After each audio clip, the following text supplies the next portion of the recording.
মৰমৰ ছাত্ৰ-ছাত্ৰীসকল, যিসকল ছাত্ৰ-ছাত্ৰীয়ে যিবিলাক টেলেণ্ট চাৰ্চ এক্সাম অৰ্থাৎ কোৰ্চৰ বাহিৰৰ এক্সাম বিলাক দি ভাল পায় বা দি নিজৰ টেলেণ্টটো শ্ব' কৰিব বিচাৰে বা এটা ভাল স্কলাৰশ্বিপ পাব বিচাৰে, তেনেবোৰ ছাত্ৰ-ছাত্ৰীৰ কাৰণে বহুতেই ভাল খবৰ।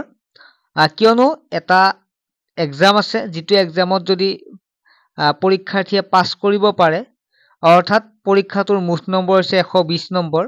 যিসকল ছাত্ৰ-ছাত্ৰীয়ে 1ৰ পৰা 120 নম্বৰ লাভ কৰিব তেওঁলোকে পাব 12,500 টকা।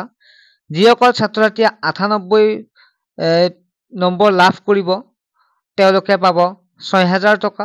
96ৰ পৰা 98 যিসকলে লাভ কৰিব পাৰিব তেওঁলোকে পাব 3,000 টকা। ইয়াৰ উপৰিও 90%ৰ পৰা 94% লাভ কৰা ষ্টুডেণ্টে পাব 1200 টকা। 82%ৰ পৰা 88% লাভ কৰা ছাত্ৰ-ছাত্ৰীয়ে পাব 700 টকা। 80% লাভ কৰা ছাত্ৰ-ছাত্ৰীয়ে পাব 500 টকা। ইয়াৰ উপৰিও তেওঁলোকক একোখনকৈ পুৰস্কৃত কৰা হ'ব, চাৰ্টিফিকেটৰ জৰিয়তে সন্মান কৰা হ'ব। ছাত্ৰ-ছাত্ৰীসকল, এই পৰীক্ষাটোৰ নাম হৈছে north east regional institute for talent search exam.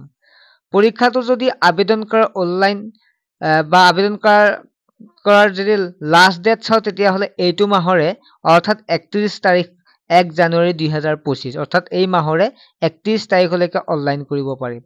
লগতে পৰীক্ষাটো অহা মাহত হ'ব কোন তাৰিখে আটাইখিনি মই বুজাই দিম বা জনাই দিম। লগতে তোমালোকৰ এই পৰীক্ষাটোত ৰিজাল্ট কেতিয়া দিব সেইটো বুজাই দিম। ইয়াৰ উপৰি চিলেবাছ কি হ'ব আটাইখিনি মই এই ভিডিঅ'টোৰ জৰিয়তে বুজাবলৈ চেষ্টা ছাত্ৰ-ছাত্ৰীসকল, তাৰ আগতে তোমালোক জনাব বিচাৰো যে ক্লাছ 8 আৰু 9ত যিসকলে পঢ়ি আছে তোমালোকৰ বাবে এটা ভাল খবৰ, কিয়নো ক্লাছ 8 আৰু 9ৰ বাবে যিটো কোৰ্চ তোমালোকৰ লৈ অহা হৈছে মেথ, ছায়েন্স আৰু ইংলিছ পঢ়োৱা হ'ব ক্লাছ 8ৰ বাবে আৰু 9ৰ বাবে।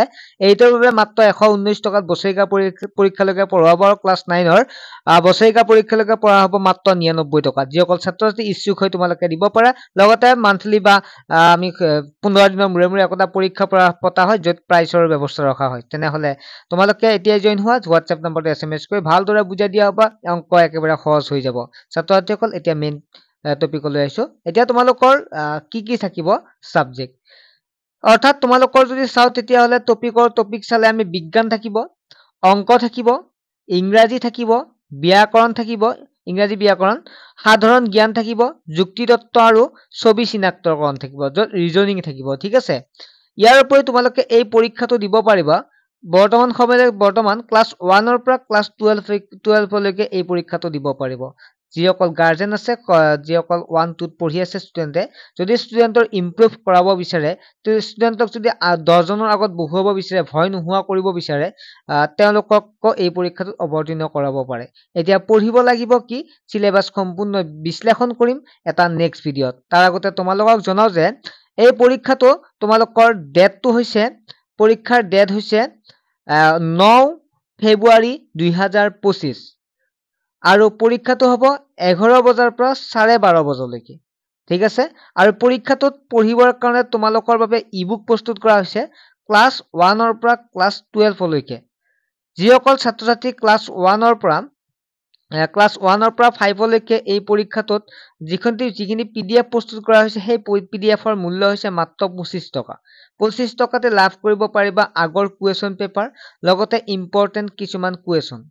যিসকল ছাত্ৰ-ছাত্ৰী ক্লাছ 6ৰ পৰা ক্লাছ 8লৈকে 7লৈকে ক্লাছ 6-7 পেমেণ্ট কৰিব লাগিব মাত্ৰ 35 টকা। ঠিক আছে, 25 নহয় 35 টকা। তোমালোকে একেদৰে আগৰ কুৱেশ্যন পেপাৰ লাভ কৰিব পাৰিবা, লগতে ইম্পৰ্টেণ্ট নোটছ পাবা। আৰু ক্লাছ 9-10, ঠিক আছে, 8-9-10 তোমালোকৰ বাবে PDF প্ৰস্তুত কৰা হৈছে, তোমালোকে দিব লাগিব মাত্ৰ 45 টকা। ঠিক আছে। যিহেতু ক্লাছ 8-9ৰ কাৰণে ইবুক প্ৰস্তুত কৰা হৈছে, গতিকে 45 টকা দিব লাগিব এই পৰীক্ষাটোৰ কাৰণে, PDFৰ কাৰণে। যিসকল ছাত্ৰই ল'ব বিচাৰে ল'ব পাৰে, বেছি পেমেণ্ট ৰখা নাই। মোৰ চেনেলত তেনেকুৱাই পেমেণ্টবিলাক সদায় কম ৰখা হয়।